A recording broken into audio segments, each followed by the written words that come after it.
Welcome to the panel Questioning Racism in the Indian Diaspora, Cultural Perspectives. I am Amrita Ghosh. I'm a visiting researcher at Sasnet, Lund University, and I work on post-colonial conflict zones, borders, subalternity, and co-edit Cerebration, a biannual literary journal. I want to begin today by thanking Sasnet, Lund University, for helping us organize this very timely panel. Also, I want to extend our thanks to Hanna Grzewski at Lund University for all her help. In today's panel, we have with us Dr. Rohit Dasgupta, who is a senior lecturer at Loughborough University. He's also an elected councillor and commissioner for social integration and equalities in the London Borough of Newham. He's the author of Digital Queer Cultures in India. Dr. Bhakti Shringarpure is an associate professor of English at University of Connecticut, and she was just in Kenya on a Fulbright fellowship.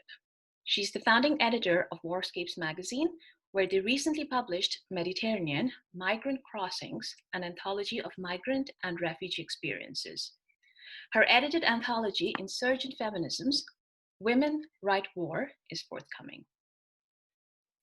Aruni Kashyap is a writer and translator. He's the author of his Father's Disease and Other Stories from 2019, and the novel The House with 1,000 Stories from 2013.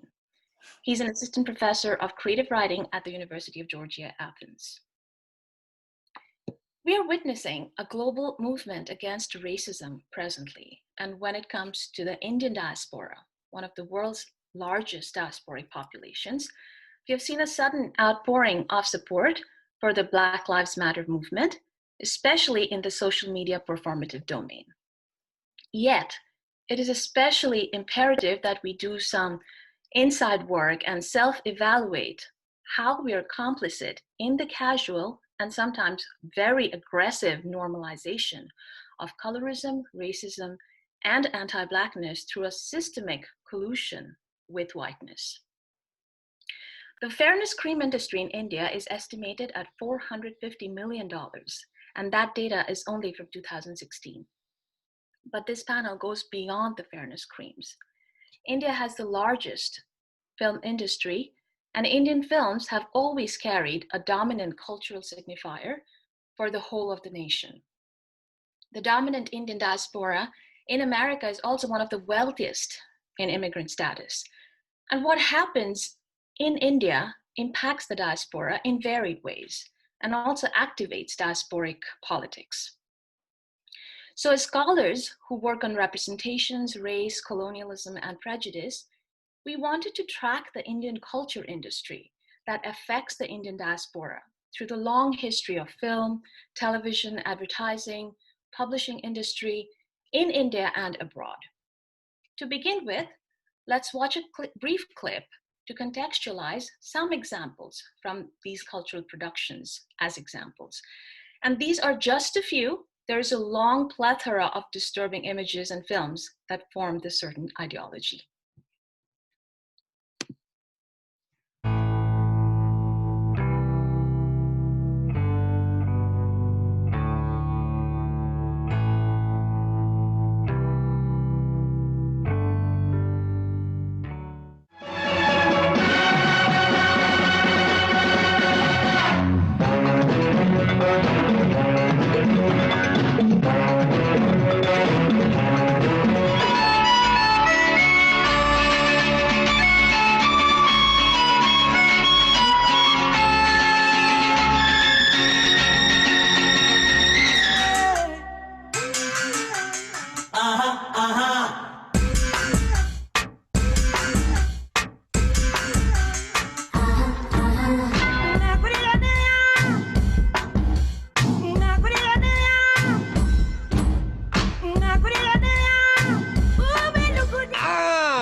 Kashyap, Tazmele, Tagare, or Edili Shabi.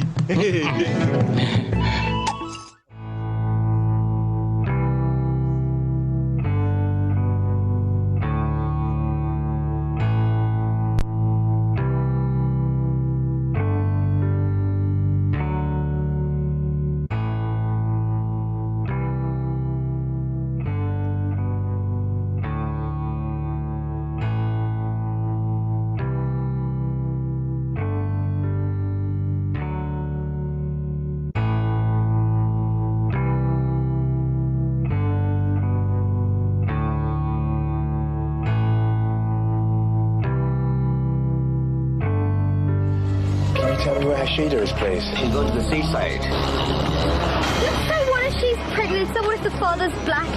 Black? Hide on. Now chaos has come.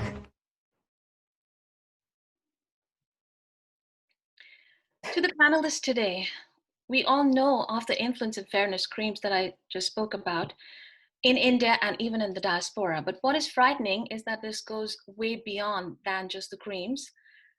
I want to return to the clip.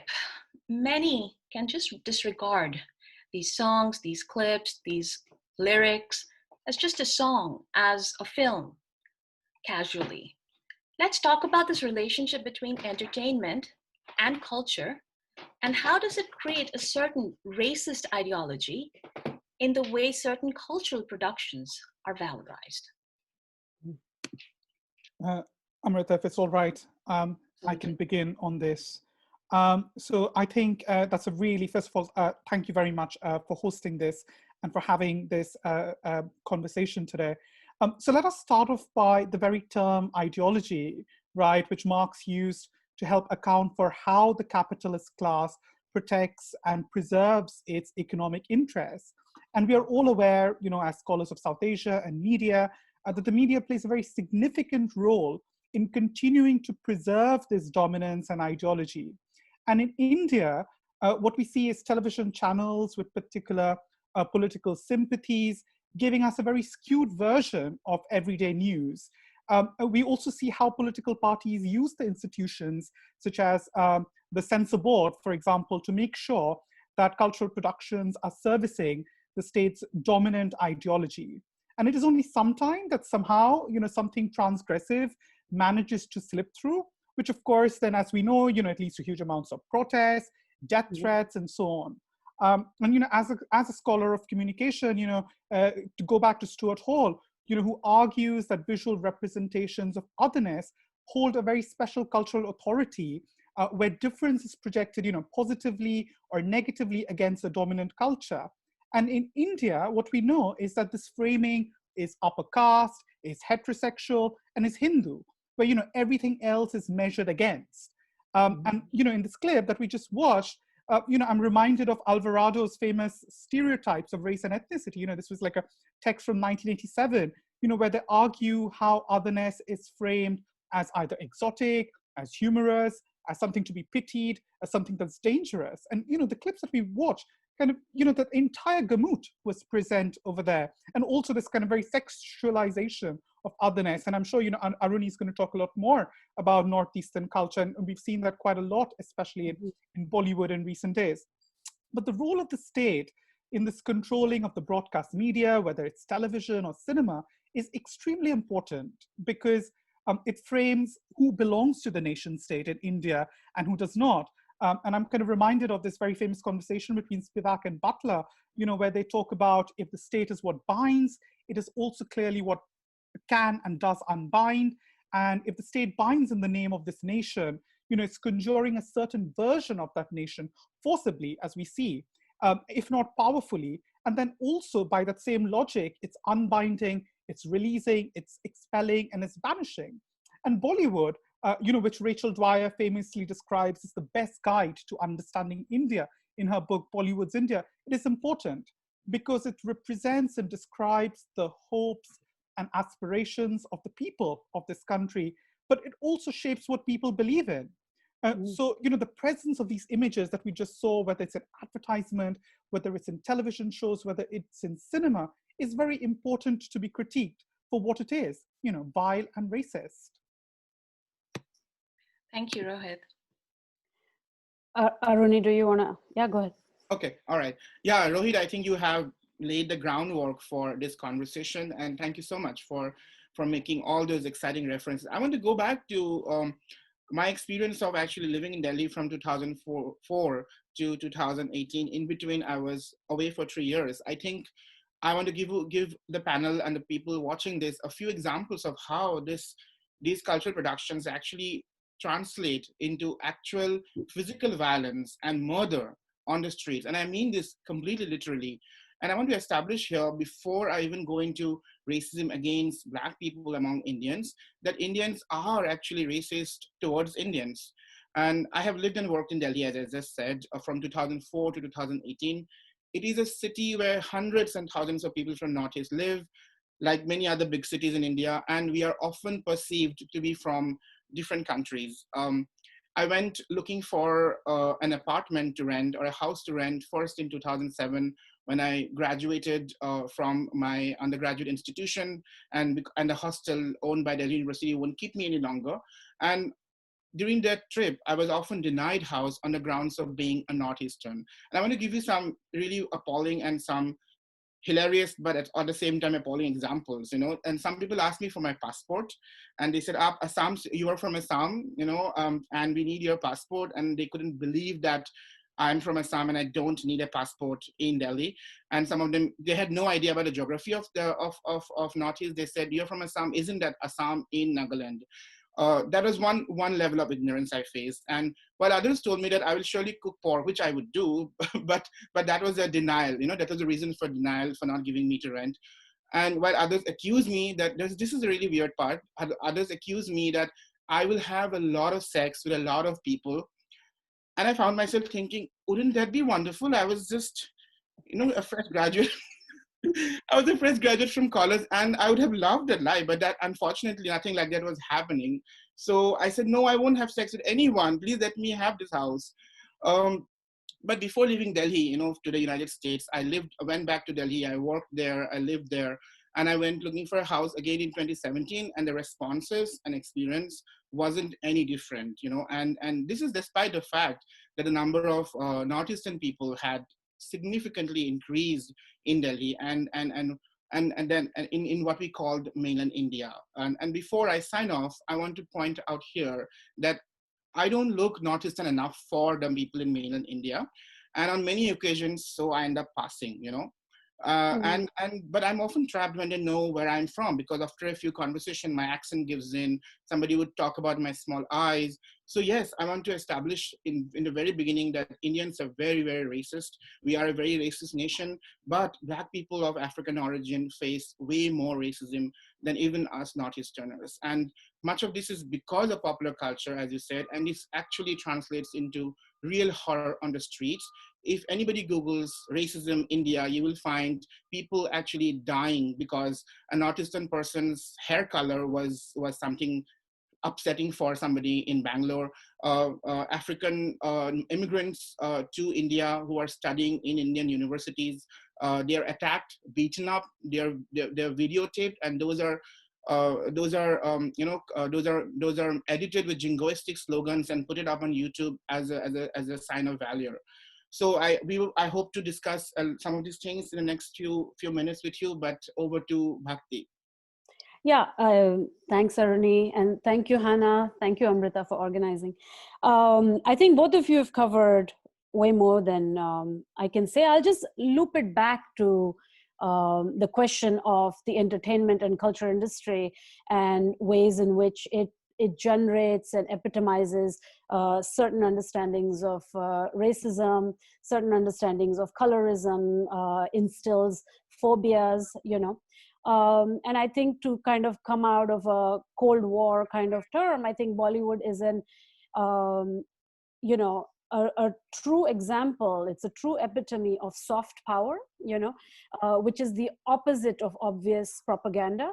So the best kind of soft power is one that wins hearts and minds without ever drawing attention to itself. So we consume beautiful fantasies, exciting, pleasuring images and narratives. And to use sort of Chomsky's word, consent is then manufactured, right?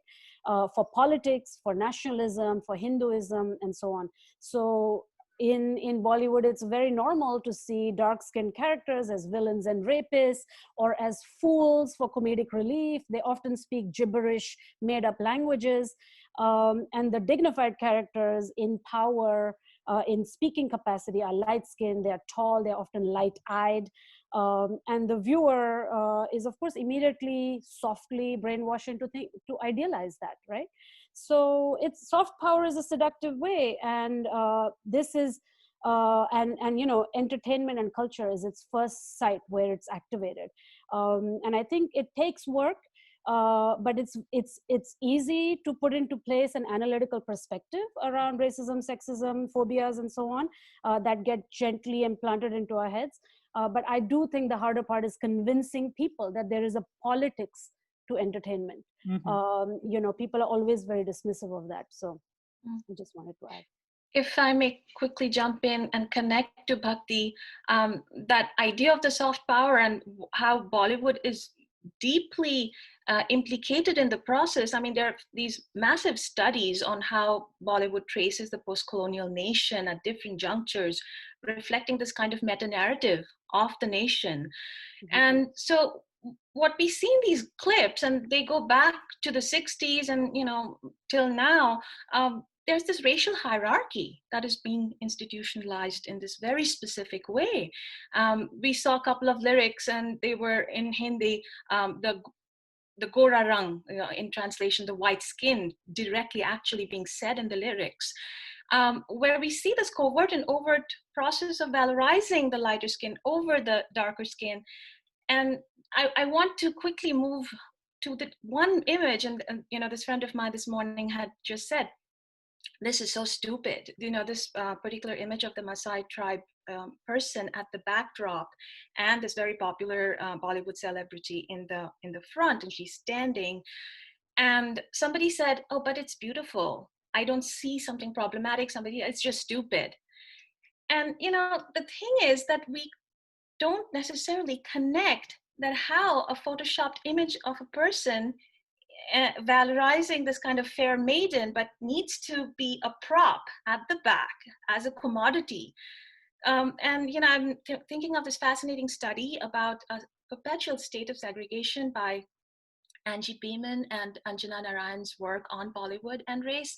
And they talk about this, that, the darker races are not just props, but in a perpetual state of segregation. So I just thought that, even if we passingly think that they're beautiful or aesthetic, they're not. They're commodified in a very certain way. If I can then connect what we are talking about to the idea of race, how do we define racism and distinguish it from colorism? And with that, do we even need these distinctions between racism and colorism? And a second part to that would be, how are casteism and anti-Blackness racism related? So 3 parts: racism, colorism, do we need the distinctions? And then what happens to casteism and racism? May I go first? Yeah. Please, Aruni. Okay.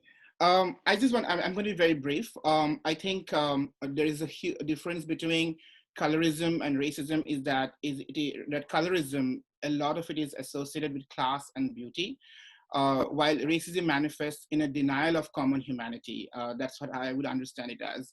Most Indians don't think, for example, I'm going to go back to Northeast, and which is from my experience, most Indians don't think that people from Northeast are actually equal people.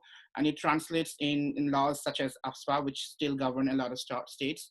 We are barbaric and we fight contextless wars. We are xenophobic. That these are the terms that people in Northeast are often described by.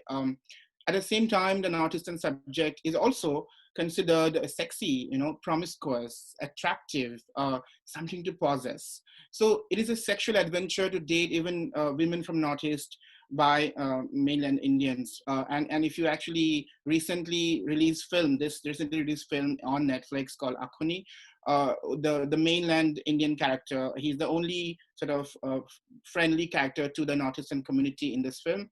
He keeps on saying, despite having a girlfriend who is not, and they are not in an open relationship, he keeps on saying that I want an Northeastern girlfriend to date, so as a sidekick. So this is just one example of how this translates into actually, but on the other hand, coming back to racism, Black people are considered in many cases not even human enough. And in many parts of Delhi, many parts of India, people think that it is normal to attack Black people if they're walking on the streets. And I did not know this actually until I read a personal essay by Kim Barrington Narisetti, who used to live in, he's an African-American professional who lived in Delhi for many years. And in this personal account, she actually mentions an incident where an 8-year-old boy threw a rock at her randomly, and she was just walking on the street.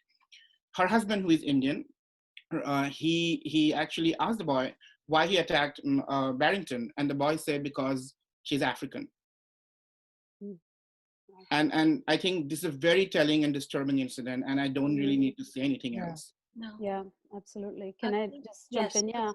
I think, you're talking about this lived experience, right? And just to kind of return to the notion of a difference, a false difference really between colorism and racism. It's often colorism is seen as sort of, light and soft and local and harmless. Whereas racism often, at least when I've used the term within an Indian context, it's like an imported idea. You learn that in the US, it doesn't apply for us.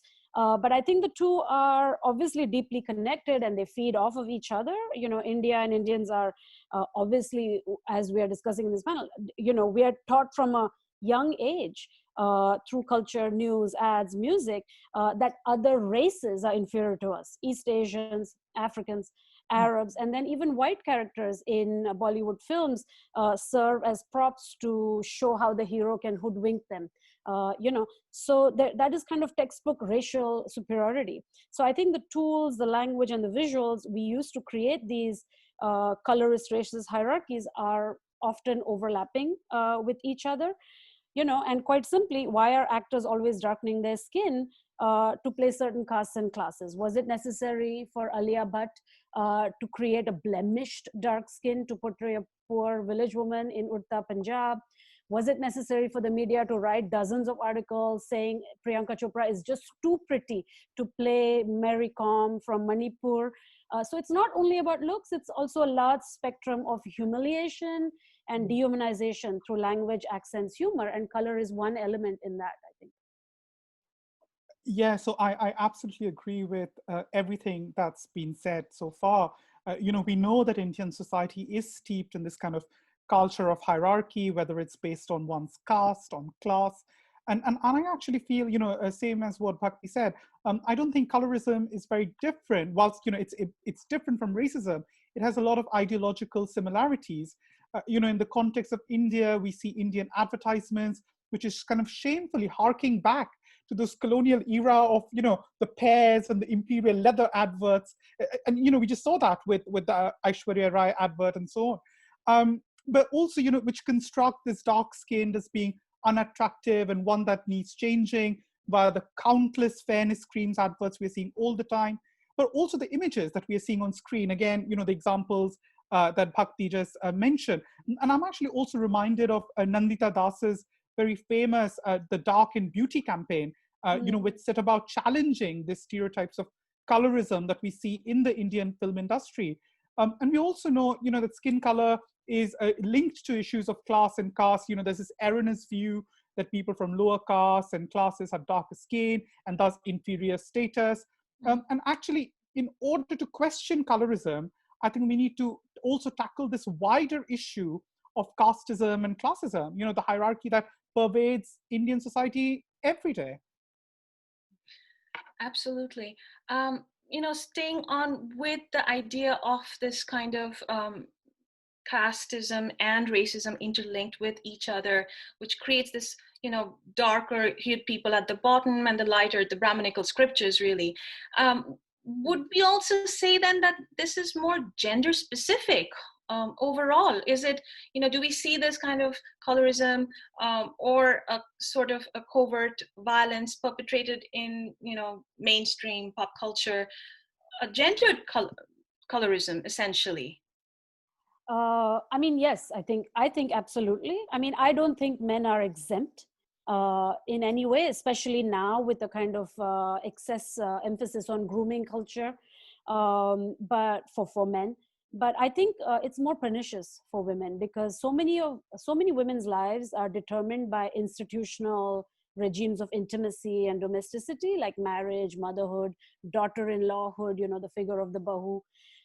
And these roles determine like their entire lives. So if you're deemed a certain way in how you look, it's sort of almost over. Whereas I think men may have more outs, but I could be wrong here. It does seem more pernicious and more dangerous for women. Aruni, please. Yeah, absolutely. I wanted to actually respond to Priyanka Chopra playing Mary Kom, just to add something, and also talk about. I agree with everything Bhakti has said. I think there's a lot of pressure on, definitely on straight men who are interested in grooming, but the pressure on queer men is also enormous. But again, it is far more pernicious for women, because the value is determined. Are you going to be good in the marriage market? Are you going to be valuable in the marriage market? And I have cousins and sisters, who have listened into their entire life that what will happen to you because you are dark, and one of my cousin who is dark skinned got a good looking husband according to the society, and people even after 20 years of the marriage still say that, hey, she was so dark but she got a good husband, so lucky for her. But they never see how intelligent and smart and attractive she is. So that apart, but I just wanted to talk about how actually I had a really sort of an intense debate, and that led to an email exchange, even with a scholar who works on Northeast actually, and who couldn't understand why it was offensive to me and many other people from Manipur and Assam and Nagaland that Priyanka Chopra was playing Mary Kom. And they couldn't understand how it was offensive to us and humiliating to us that they didn't find in an entire state of multiple million, an actor from Manipur to play a Manipuri woman. They didn't see that this whole conversation about how Priyanka Chopra would have to unprettify herself, she's too glamorous to play Mary Kom, actually was telling us that, Priyanka Chopra's beauty standards of light skin, sharper nose, and a certain kind of, certain kind of look of upper caste Indian, Punjabi, was more desirable, and the way we look in Northeast is less desirable and in fact ugly. That's the message that was sending us. And if people who actually are scholars who work on Northeast, and who have spent entire life researching on these topics, actually don't understand it. But the whole argument was that, at least there's a beginning of this conversation. At least there's a movie, made on artist and an artist and a woman, an artist and hero. So we're supposed to be happy with peanuts, basically. So that is the message repeatedly being sent out, and we're supposed to be happy that Priyanka Chopra is playing. We're supposed to be grateful. So that is really, really harmful, because that brings us to the question, how do we begin talking about it? But I think Rohit has a lot to say about this as well. So I will stop. I wanted to quickly go back to what Rohit said earlier about this whole idea that, definitely caste is implicated in this and linked. It just seems to me that when talking about the whole problem of the racial ideology, and I have talked with so many people, they quickly pass it on as this derivative of British colonialism, that, this came from the colonialists and that's why we are so racist, or, that's why we behave in the way that. It's not our fault. It's not our fault, exactly. But, as Rohit was pointing it out, that it goes way back to the Varnas and the color distinctions and the divisions that then perpetrated into the caste, occupation, social dignity, color of the skin, and so on. So it's important to, for us to think about that. It's not just the colonialist aspect of it. I want to quickly go into the diasporic situation a little more, if I may. And I'm thinking of 2012 when Ashton Kutcher did this commercial on pop chips.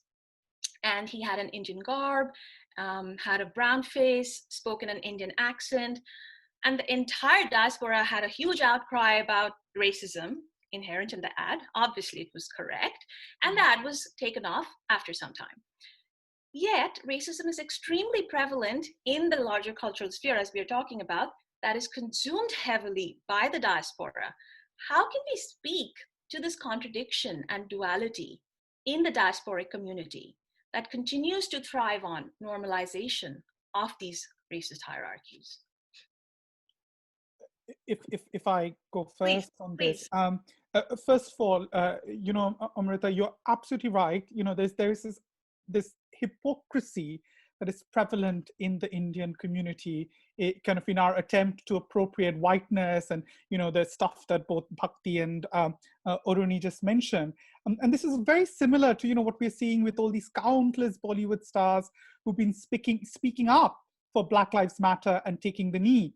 And my question is, where were they when it comes to Indian lives within India who continue facing persecution, whether it's in Kashmir, the Northeast, the refugees, the growing Islamophobia that we have in the country? These are the same stars who've actually advertised skin whitening products, and now, now they're kind of shouting about BLM. But let me do say this, however, I do believe in solidarity politics. And, in the United Kingdom, where I am, there is a very proud history of Black politics, with sort of immigrants of African and Caribbean heritage and Asian heritage come together to challenge the ideology of white cultural hegemony. We saw Black and brown people proudly marching together, organizing for trade union recognition, whether it was, the 1972 Midlands textiles industry strikes, the 77 Grunwick strike, which is very, very famous, or even more recently, raising their voices together against the atrocity of the Grenfell Tower fire. But it's also kind of important that when talking about class and race, that for someone like me, I've been reading quite a lot of Shivanandan, many Marxist scholars and white radicals have always maintained the Black oppression is an aspect of class discrimination. And Shiva actually kind of argues that despite this common denominator of capitalist oppression, it is not sufficient to bind them together. And, and I've actually got a quote from him, if that's all right for me to read out. The economic aspect of colonial exploitation may find analogy in the white working class history, but the cultural and psychological dimensions of Black oppression are quite unparalleled. And I think that's really, really important, because all of these are different vehicles of oppression that we are seeing all the time. And at the end of the day, the idea of what we are seeing in media is to create an ideology, is to normalize certain kinds of images. And you don't bat an eyelid after some time and you're like, yeah, that's fine. We've seen, just look at this. When I think about the Amir Khan advert from Coke, this was years ago. We did not kind of think about it at that point of time. And that's the point of it. It's to normalize all of this over a period of time as to who belongs and who does not belong. What does Indianness look like and who is not? Yeah. Rohit, I love that quote. And I also like that you're on first name basis with Shivanandan. It's like, that's my friend Shiva. I did not say that. I did not say that. But. Okay, Carl taught me a lot, so did Edward and Gayatri. But anyway, I'm just joking. But, I agree. I also find myself harking back to a kind of an older time, because I feel so pessimistic, particularly within the kind of new cultural production that's coming up in the US, which is where I'm based. First of all, the American context is there's an obsession with representation and visibility. So multiculturalism is fetishized, tokenized, it's marketed endlessly to a kind of liberal audience and generates a liberal ethos. So, you get a lot of depiction and visibility of darker subjects, queerer subjects, but within the safety net of a narrow American narrative. So it's the same jokes, the same plots, but reproduced with darker skinned actors. And then within that, there's also a kind of humiliation or subjugation of one's own heritage, with jokes about accents, jokes about your parents and how backward the previous generation was, how troubled my childhood was because my parents were just not hip or cool. And this is, I'm talking, of course, specifically about Indians. The Mindy Kaling show, and then recently she also produced a show called Never Have I Ever. It's always been smugly kind of trotted out that she's dark skinned, so she's moving against the northeastern Punjabi light skinned depiction. But I don't think hers can be considered a grand achievement. In fact, we kind of scale back. She idealizes whiteness. She dates only white men in her shows. There are episodes and episodes that offer depth to the character of Danny, who's the Italian American. We get to know his mother, we get to know his neighbor. But the Indian parents are scarcely shown, and when they are just jokes, and it aspires for whiteness in all its references. And I think Aziz Ansari in Master of None, it's a more sophisticated Woody Allen-esque kind of humor, talking about New York and so on, and more loving in how it portrays the parents. But once again, he only loves white and then later a European woman. And the one black character on the show epitomizes the my black friend, and double check, she's also gay, So it's super, super problematic. And then one last thing is that Never Have I Ever, which has been heavily discussed, it's just the same high school American white narrative, losing her virginity, dating the jock, and there is no disruption to the American story. And it just plays to the white audience, to the white gaze, and it's trapped in this cage of its own creation. So that's my rant. I want to go to Aruni and then Rohit. What a beautiful rant. And we need another panel to actually discuss all of these things. I want to quickly come across and say this translates in the literary sphere as well, because a literary sphere, a representation of what is happening in popular culture really influences what's being written, what's being consumed. And I just want to say one thing is that, whenever I send out a story that is set in India, in an American journal, very rarely it gets accepted. But any mediocre story I send out to an American journal set in America, it gets accepted. And my Indian stories, I think, are better. But anyway, I wanted to go back to the question that Amrita had initially posed. How can we speak to this contradiction and duality in the diasporic community that continues to thrive on normalization of racist hierarchies? And I think to be able to start speaking to that question, we need to actually start with one more question. Until 2 decades ago, 25 years ago, we have to ask who had the privilege to immigrate to the United States. You needed so much access to privilege even to apply for a scholarship. Like you needed to go to an English medium school, you needed to be upper class at least to be able to afford, the English medium training. So it's hard for people in Western countries to understand that until 2 decades ago or 3 decades ago, only upper middle class people had exposure to the resources needed to come to US or Sweden or UK, and people from lower middle class families, lower castes, backward areas such as Northeast. Northeast didn't have a GRE center until I think a few years ago, and no TOEFL center until again 10 years ago. Mm-hmm. So if I were born in the 60s or late or early 70s, probably from a humble background like me, I could have never found myself even dreaming to educate myself in a Western country, because I didn't know that you could apply for a scholarship actually. So once upper class and upper caste people come to Western country, they become immigrants of color. And this is very upsetting for people who have grown up with so much privilege. Yeah. So to those who are humbled and who understand, they form solidarity networks with other anti-racist groups, and who are sensitive. But, to those who feel upset, they express that in anti-Blackness, anti-Mexicanness, anti-immigrants of color. And there's a garish, really ugly desire to be considered white, white.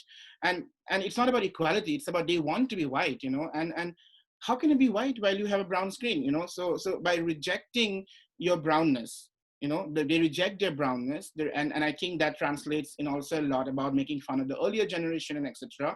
And also embracing all the bad qualities that whiteness had to offer. So racism, So I think it is the racism among the diaspora I can see is that definitely predominant among upper class people, but also it translates to also among other communities as well. But these are the reasons I think historically why the Indian diaspora's desire to be white is present. Rohit? Yeah, sorry. Every time Bhakti and Aruni were speaking up, and I was just kind of screaming, "Oh God, yes!" This assimilation to whiteness is so true. It's got so much to do with the kind of media that we are consuming in India as well, and the lack of other images. From when I was doing my PhD, field work. I remember kind of when I was in Kolkata and New Delhi, and I was talking to a lot of middle class, upper middle class gay men, and about what their media consumption looked like, and they were bloody all watching Queer as Folk, the US version, and they were all aspiring towards this whiteness, that Aruni mentioned. But I just want to go back to an example from the diaspora, because that was what the original question was about. And a good British Asian example, which was also in the clip that we watched, is Gurinder Chadha's Bhaji on the Beach from 1994, where one of the narratives, focuses on this relationship between Hashida, who is a very model minority girl of Asian origin, wanting to be a medical doctor, and her Caribbean boyfriend, Oliver. And she gets pregnant by Oliver, and when one of the elders, played brilliantly by Zora Sehgal, finds out about it, they all are shocked, and they call her Kalmuhi, which literally translates as blackface, and they chastise her by saying, "Hi Ram, black, now chaos has come." That's it. Like, you can't do that. The same thing that we saw with Priyanka Chopra in fashion. Like the point at which we saw, like, oh God, something's gone wrong with her, was when she discovers that she slept with a black man. How racist can you be to have that kind of a idea? And so whilst this brilliant film, Bhaji on the Beach, which was written by Meera Sayal, put a spotlight on issues of patriarchy, domestic abuse within the British Asian households, what was really important and was really interesting was this exploration of anti-blackness within the community, because it's a very important reminder for us how much this anti-black sentiment runs within British Asian community, despite all the talks, as immigrants of colors that we have towards solidarity politics. So I don't want to romanticize solidarity politics. Of course, that's what we go towards. Yeah. I think we have to accept the kind of the anti-blackness that exists within our own diasporic communities.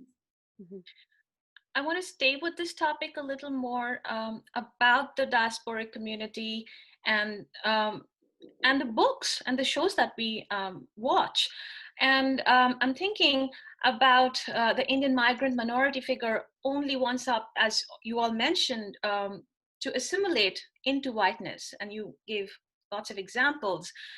And the interracial dating is something I want to talk about. Is only brown-white. No other models are upheld at all. Mississippi Masala is one of the very few, exploring these relationships. How can the cycle be broken? How can we stop aspiring towards whiteness as a migrant group? And then, is it possible through this process of understanding, grow towards some kind of a real solidarity? I mean, they just did Lovebirds on Netflix, which is Issa Rae and Kumail Nanjiani, but it doesn't clock as thinking about those relationships. It's for humor. It's hilarious. He's perceived as a terrorist. She's perceived as, a black woman to be targeted as they go through these capers. So it doesn't add anything to the conversation, but yeah, it's visibility again. You see that. Sorry, you can go ahead, Aruni. I was just. Oh no, I didn't have anything to say, but I will say now, because I think we really have to start thinking where it all begins, and that begins in India. We really have to think about overhauling the entire education system. We have to start teaching differently, designing our syllabi differently, because so much of, I didn't grow up, I grew in the US. I spent most of my adult life in India. But one of the reasons why I could understand US much better, or UK much better, was because I read writers of color. I read African-American authors very, very widely. And it was not out of a sense of duty or responsibility. It's just that I had good teachers who recommended me those books. So I think we all need that person who says, go and read James Baldwin, go and read Toni Morrison, go and read Angela Davis' autobiography, somebody. So I think back in India, we have to do that. And we also need to also highlight one thing, that in India, the majority of Indian immigrants are not from the humanities. That's one thing we have to remember. Majority of Indian immigrants who come here actually are from technology institutions, where humanities is something that is derided decimated, erased, not at all celebrated and supported. So the critical thinking, the ability to critically think about society, that comes from reading good literature, good fiction, good poetry, good essays, good books, that is completely absent in the Indian education system. And India itself is suffering because of that, and a rise of Hindu fundamentalism and everything is related to this, actually, this very flawed education system that we have.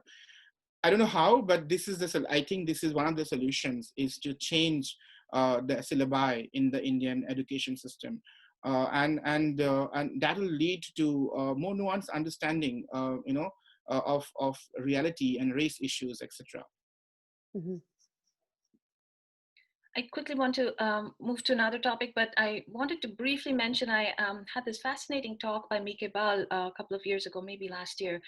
And she talks about the potential politics of friendship. And we don't see that much in bringing or bridging groups and bridging boundaries. So, I would hope that how we can break the cycle is through the politics of friendships that can make real connections at some space that we also don't see in dominant media at all. It is, again, that aspiring towards, the props are the Black singers and the photoshopped people, but, what about the relationships? And we don't see that even in friendships.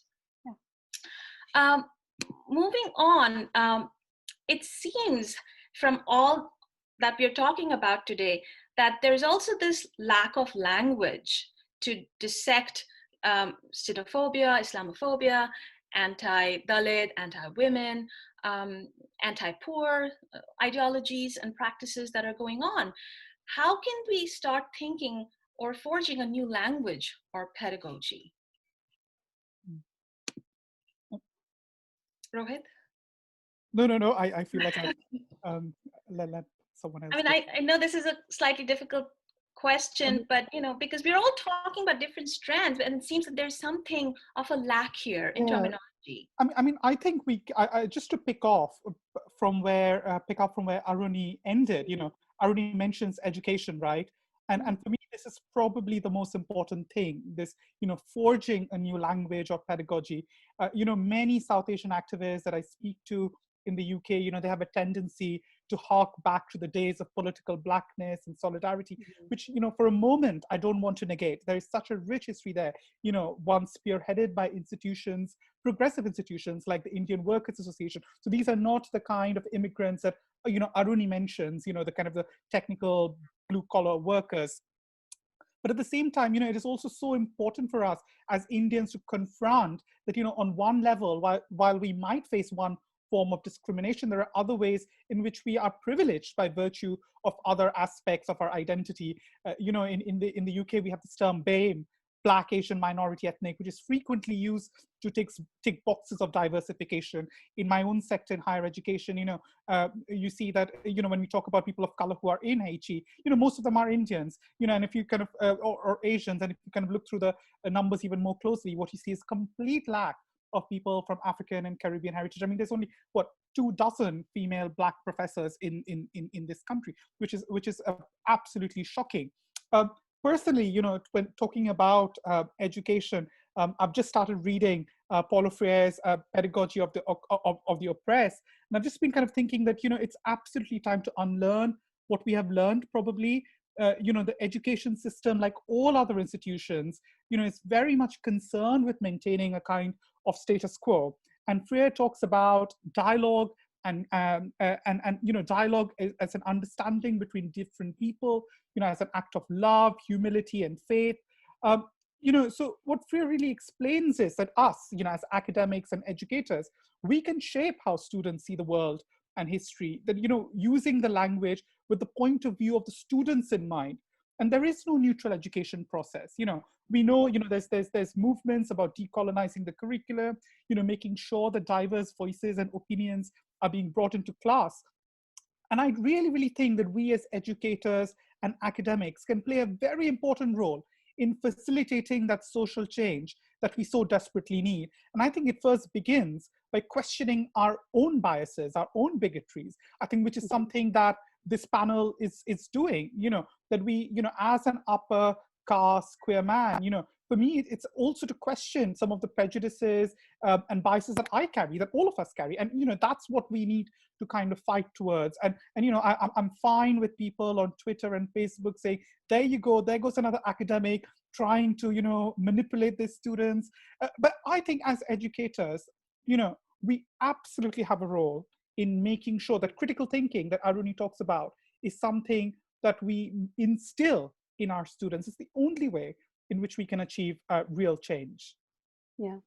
I mean, I second all that. I second all that, except to throw in my usual pessimistic, nihilistic sense of these things, which is the disturbing sort of education taking place sometimes on social media, whether it's a kind of new woke discourse or whatever you want to call it. Like sometimes it's great to radicalize people, and people are learning so much, there's access to so much material, but at the same time we're finding, somebody was pointing out how so much of this language is being co-opted. Language of black pain is being co-opted, language of certain kind of resistance that may not apply to India or Indian diaspora is being co-opted. I mean, there were all these posts about saying we should look out for the Karens that are in India. I mean, why do we need the absolute transplantation of one terminology to another? And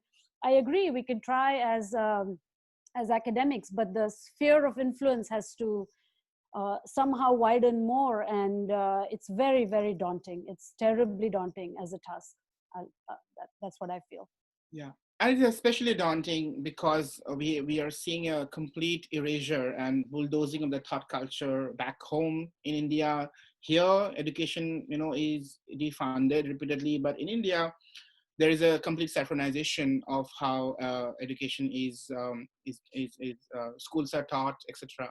So, I mean, it's all out there in the internet to read, but I just wanted to highlight that a little bit, that it's a big challenge. I think we all have to think about it. That's why we are here. Yeah. On that note, we are kind of in a time constraint. Shall I move on to Q&A, take questions? Sure. Thank you. Thank you, everybody. I have one question from Sunena Trivedi, and it is directed at Aruni, but all of you can answer. Is it not regionalism and not racism in India when it comes to, when you talk about the Northeast and so on? In the Northeast? No, it is absolutely racism, because Northeastern people are not considered equal citizens. We have a different set of laws called Armed Forces Special Powers Act that governs us had been governing us since the 1950s. And if you read the dictats of the law, if you read the clauses of the law, you will see that you can be arrested on suspicion. There is no need of warrant to enter anybody's house. That you can't do that in Delhi. You can't do that even in Ranchi or Chennai or Bangalore or Mysore. You can do that only in Northeast. The people in Northeast have been repeatedly over the years have been called the problem child of India. So we are children. We are not equal. And of course we are not equal, and we are children because we are tribals who are barbaric. That is the narrative, and this is done in popular culture. This is done in writings about the Northeast. We see that manifested in the India media coverage about issues of Northeast for a long time. When I moved to Delhi in 2004, there was most of the media houses did not have a bureau in Guwahati, which is the largest city in Northeast and the most well-connected one. So anything that happened in Assam or Arunachal, it did not reach the mainstream Indian consciousness on time. Because there was nobody to cover it. There were probably reporters who delivered the news, but a news from Northeast was not considered as valuable for consumption for the wider public. So we felt very, very underrepresented. Right now, there is representation of Northeast. There is coverage of Northeast, but it is all done by people from mainland. They are not interested in hearing from the Arunachalis. They're not interested in hearing from a missing tribe in Assam, or they are not interested in hearing from the Apatani tribe. There are so many hundreds of tribes and ethnicities where histories are constantly competing. But what we see repeatedly is Indian mainland, well-meaning sometimes, journalists talking about politics and issue and culture of Northeast. And if, in fact, in the last 5 or 6 days, I've been seeing a lot of reviews of the movie Aruni, and I have seen that most of them are not written by people from Northeast. So the movie is deeply glorified and celebrated in the media. But you know, people among the Northeast, people from the Northeast are not very happy with what is being shown in Aruni. I mean, they're not saying that we should dismiss the movie, but there's a much more critical, nuanced conversation happening. And I was talking to a Naga friend who said that the whole dish they cooked in the movie, they got it wrong because they don't mix bamboo shoots with Aruni. so I think these are things that will come out only when you are ready to listen to Northeastern voices, and if you start thinking of the Northeast as not something where you look, because we always have look east policy, look northeast policy, but nobody wants to act east. Nobody wants to go there and do some real work. That has to change. And whenever there's some real work happening, what they do is they co-opt a certain kind of Northeastern elite who will actually complement their own beliefs, the mainland's beliefs, and that happens. So there has to be real overhaul of the way we work, and only then there will be structural change. I'll move on to the next question. This is by Dr. Bhavna Vij Arora, and she goes back to the gender question. And the question is, would you please discuss gender intervening into these binaries of white and black, especially in Bollywood? Why is it okay for the hero protagonist to be dark? We saw that clip from Kilimanjaro where obviously there's a dark hero, the very light-skinned female protagonist, while the objectified woman has to be fair.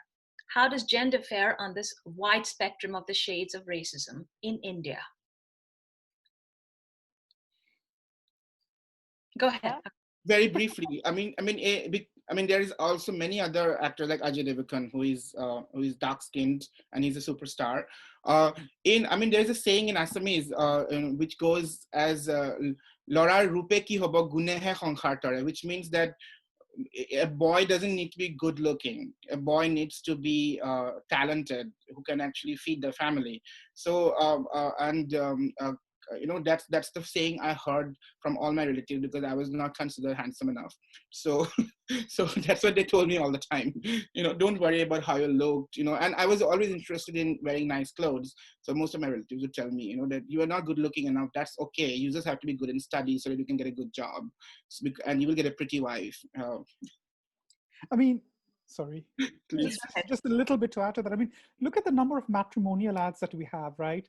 The convent educated, the wheatish complexion, fair skin, it's just been, and it's always projected onto the body of the woman, right? It's all right.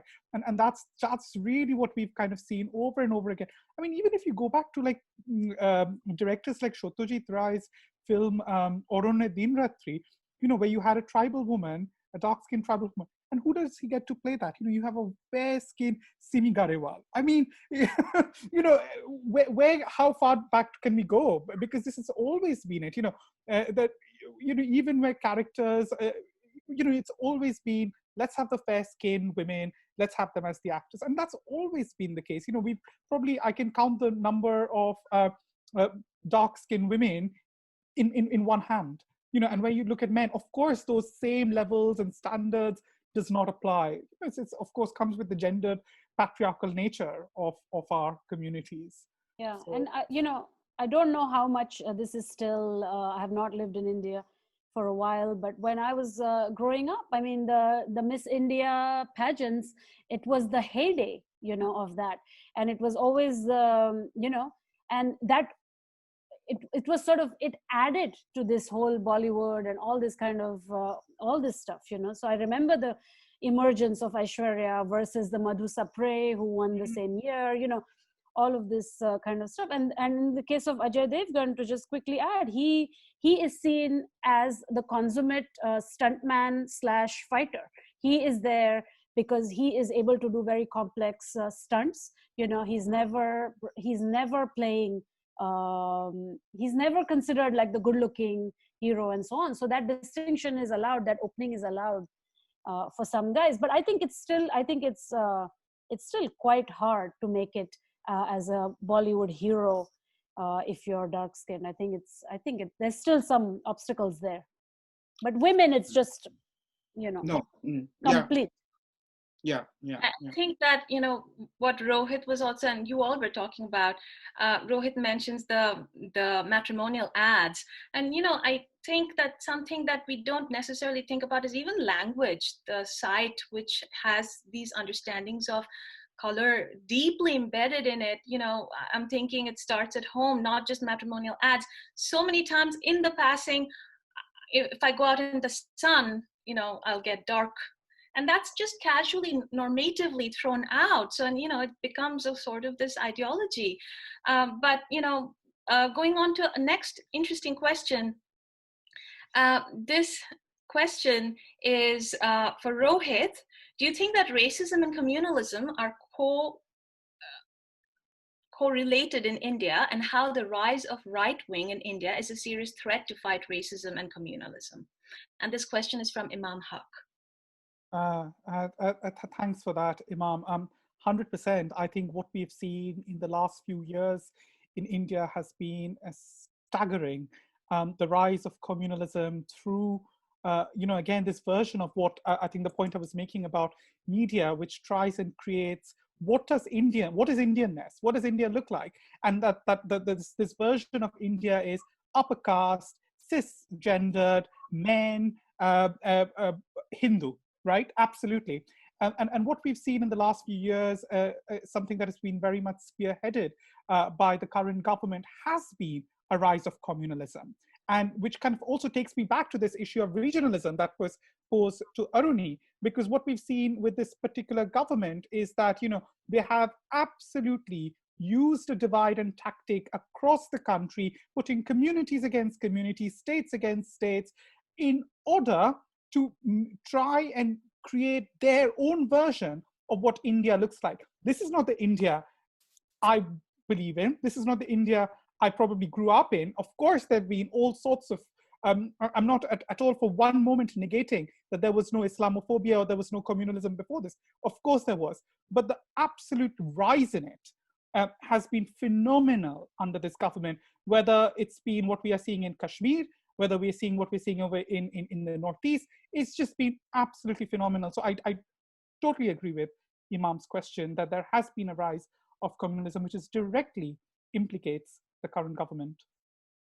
It has risen in the recent years, and it's also considered as completely normal in the recent years, which is something that I didn't grow up with. Growing up in Guwahati, it was this absolute level of Islamophobia that we see right now was not there. I mean, obviously probably in regions where away from urban centers, lower class, poor sections, probably for them it's a different kind of India, probably, But growing up in middle class Guwahati, it was not so bad, It is so normal now. It is so many people are actually okay with it, to the extent that Islamic gathering called the Tablighi Jamaat were actually blamed for spreading COVID-19 when thousands of people were in different temples worshipping. Even political parties were holding religious gatherings. They were not blamed, and because they were Hindu religious gatherings. But it was so easy to blame a community, just because it happens to be Muslim. Mm-hmm. Same thing with the migrants, isn't it? What we have been seeing with COVID crisis has been, we need to find a scapegoat because we're not doing enough. So let's blame the poor migrants. Let's blame the students. Let's blame China. Yeah, let's blame China, of course. Yeah. I have kind of a related, not really, but this is an interesting question also. It comes from Mirna Guho. In response to the resurgent Black Lives Matter movement in the US, I have been concerned with generalizing parallels being drawn by left-wing activists in India regarding the persecution of Muslims by the right-wing government.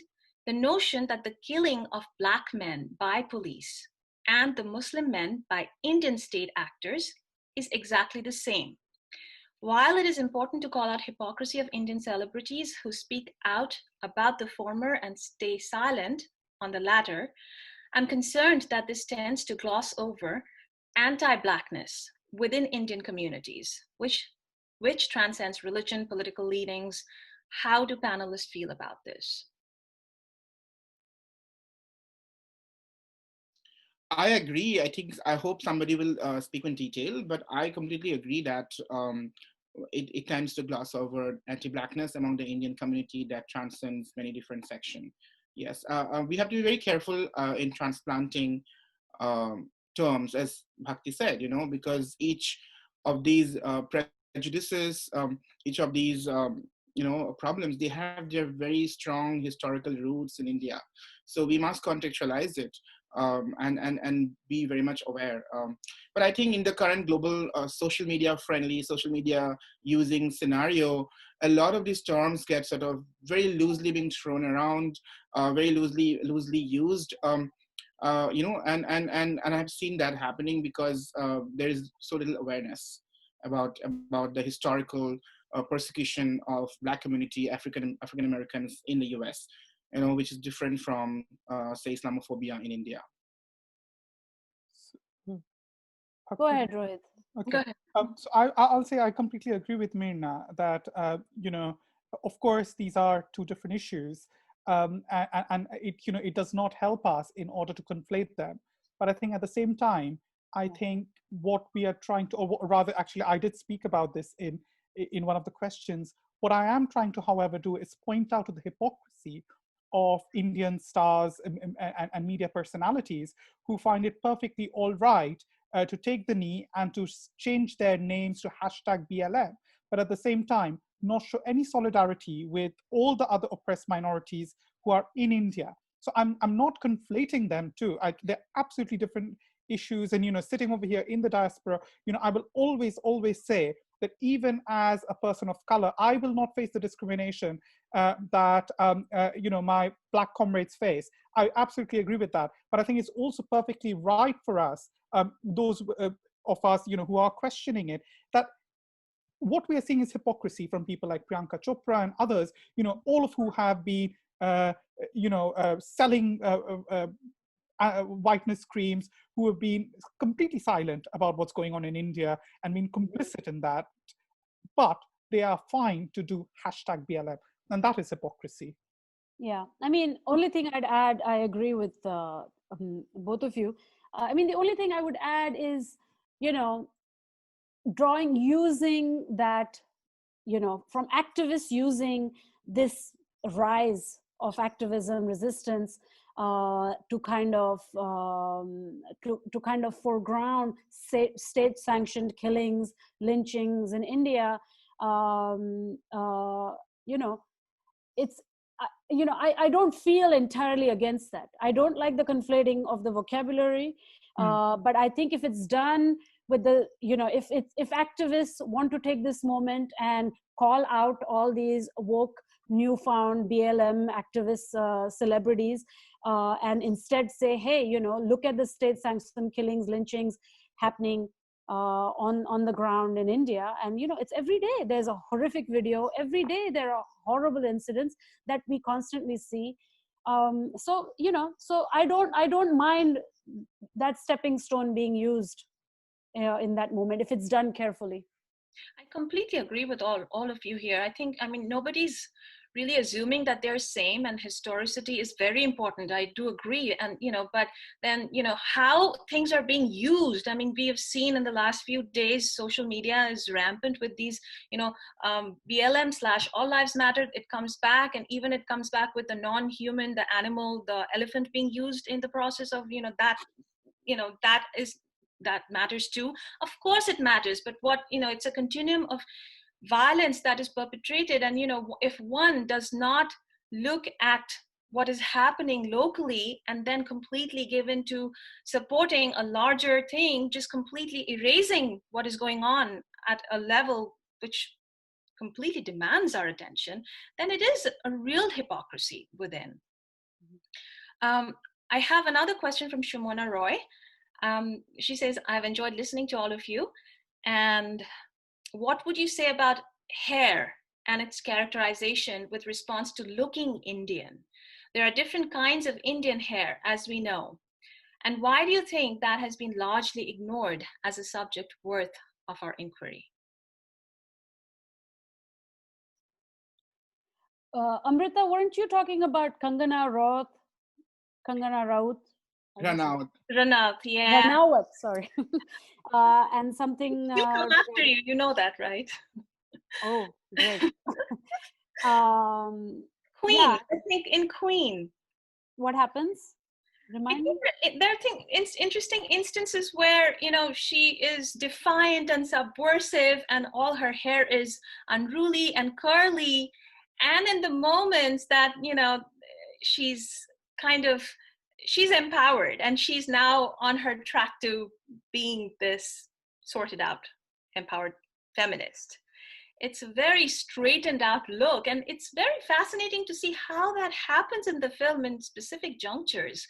So yes, I do think that works in very specific ways in how, you know, these are beauty standards, but also strategically how characterizations are formed in these narratives. Yeah, I mean, I you know, when it's about hair, I just have a funny story. When I was a teenager, and I remember my friend and I took this quiz in one of these magazines, Femina or one of these magazines, and the quiz was like, how attractive are you? You know, will a guy go for you?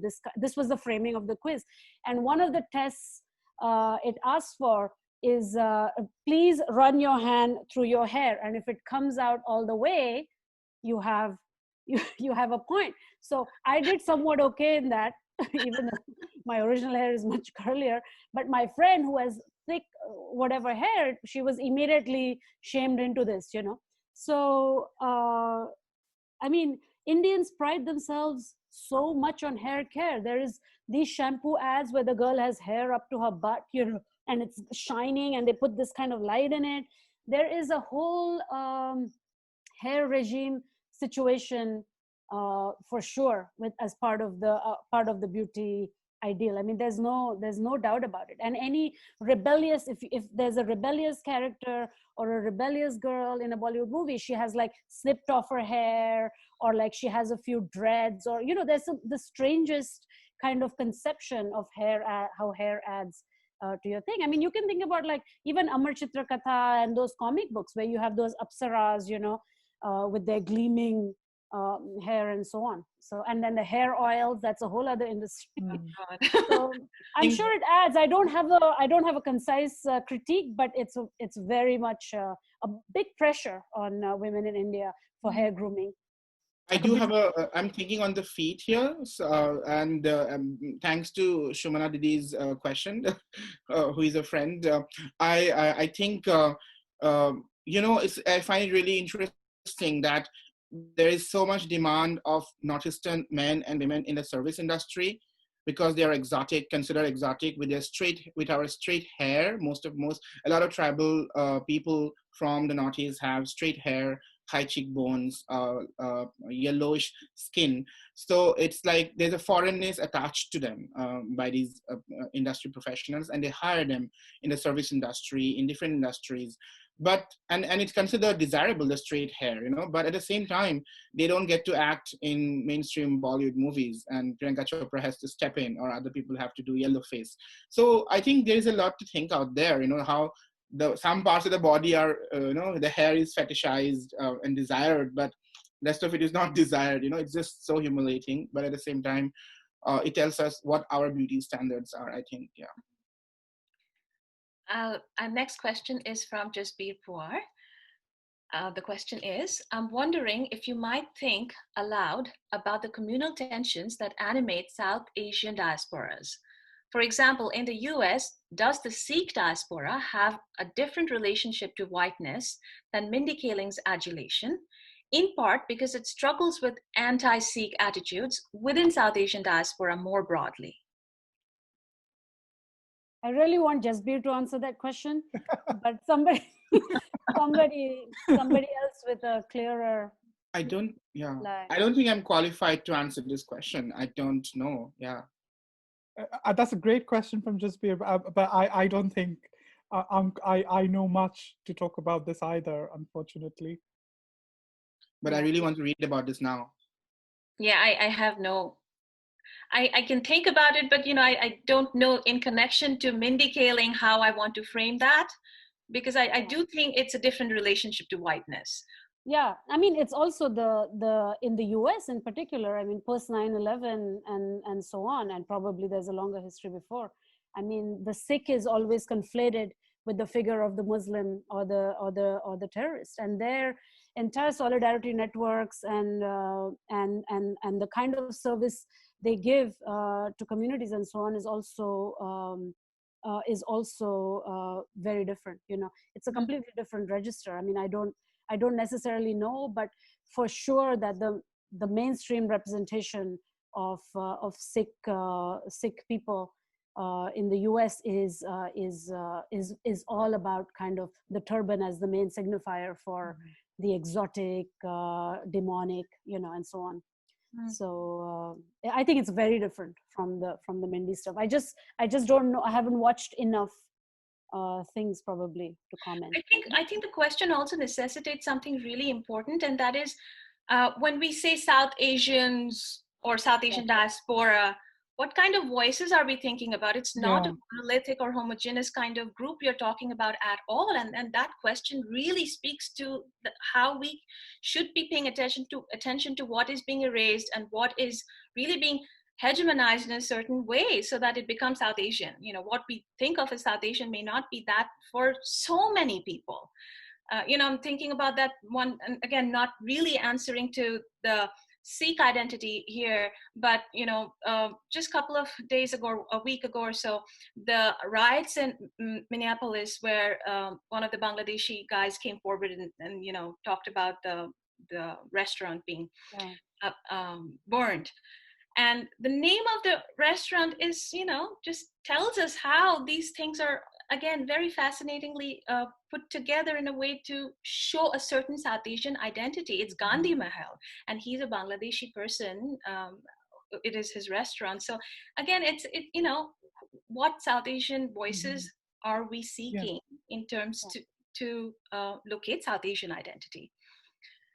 I think, I mean, you know, I'm reading the question, and you know, the bit that talks about the communal tensions, you know, the broader issues of communal tensions about in the South Asian diaspora is absolutely spot on. You know, in the UK context, you know, putting on my kind of politician hat on, you know, I've seen that. You know, within the South Asian communities, you know, I've never seen the level of communalism, you know, that I've kind of witnessed in the last 2 years. And I'm also just thinking the way in which it is weaponized. So, you know, we have in, you know, Boris Johnson's cabinet, you've got Rishi Sunak, and you've got Priti Patel, you know, who's the Home Secretary, you know, who's also responsible for some of the most racist policies that we currently have over here in the United Kingdom. Just yesterday or day before yesterday, you know, Boris Johnson has just appointed Munira Mirza as the head of the Race Commission to look at issues around race relations. And, you know, this is someone who believes that in structural racism, institutional racism does not exist. So it's also about how communities are weaponized against each other in order to kind of, you know, tick box. There you go, I've got my person of color because this person talks to what I want them to say. So I think maybe it doesn't necessarily answer Jasmeet's question, but I think absolutely, I think that's something we are witnessing all the time over here as well. I think Dr. Pua's question is also highlighting the fact that in most of the South Asian cultural representations, you're probably the Sikh community is either not represented or kept as very marginal, or as Bhakti said, demonic. Because I don't know much about this, but I'm thinking in that direction, and I want to read more about this. The next question is from Debarati Biswas. Can you all talk about the intersections of poverty, systemic caste system, religion-based discrimination in India, and its affinities with how anti-Blackness functions in the Western world, with its intersections with class differences? That is, how might anti-Blackness in India help mask socioeconomic inequalities?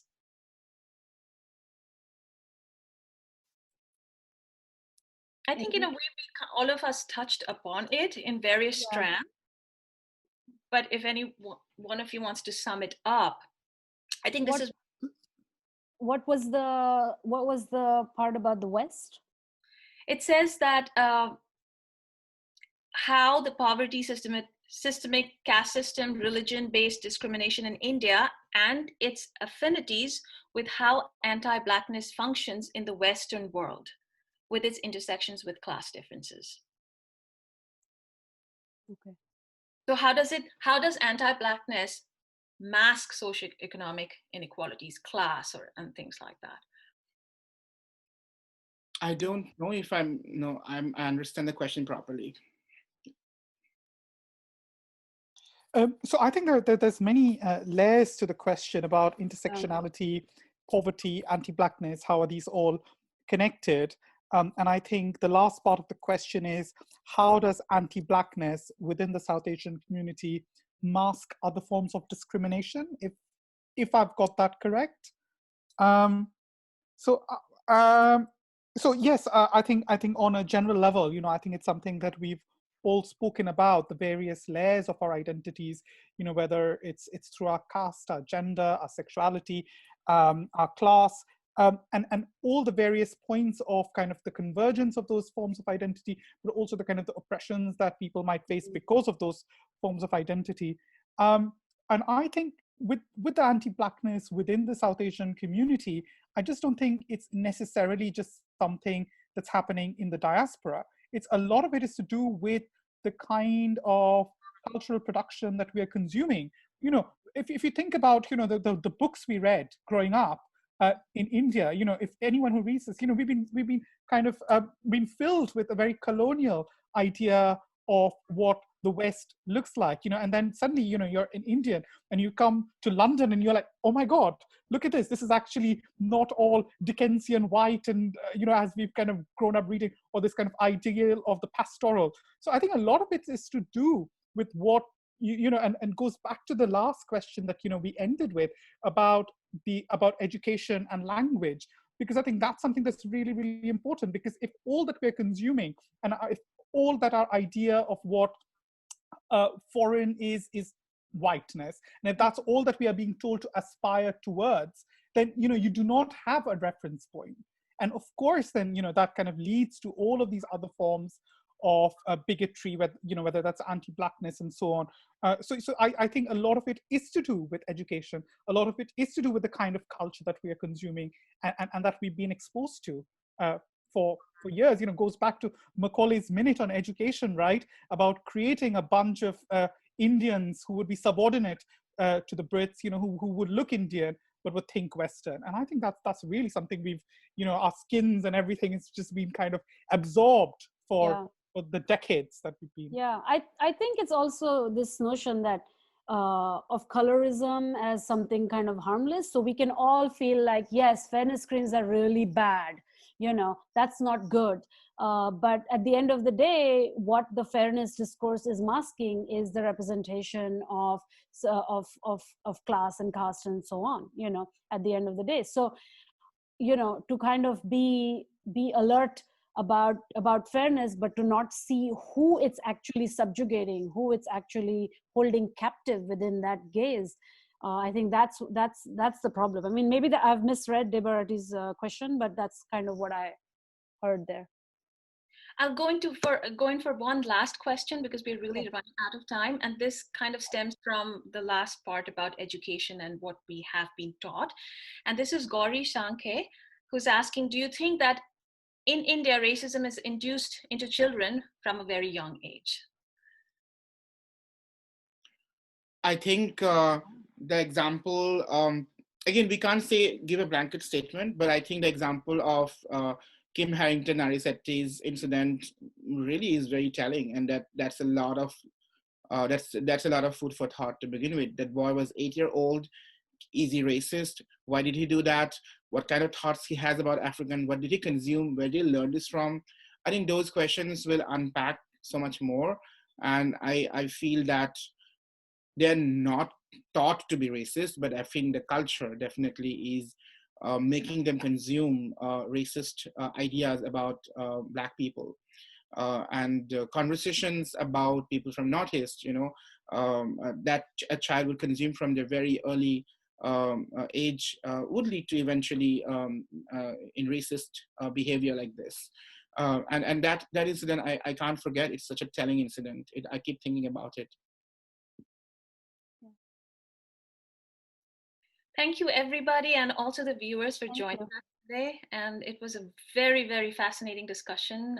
And I hope we can continue this forward towards solidarity in some kind of way. Yes. Thank you, Amrita. Yeah. Thank you, Amrita. Thank you, Amrita, for being the moderator. And there are so many good questions. We just don't have the time. And I can see in the boxes, but I hope we can keep discussing this. Yes, unfortunately, I could not take all the questions. I just went from the beginning to whatever I could get. Of course. Yeah, exactly. Yeah. Thank you so much. Thank you. Thank you.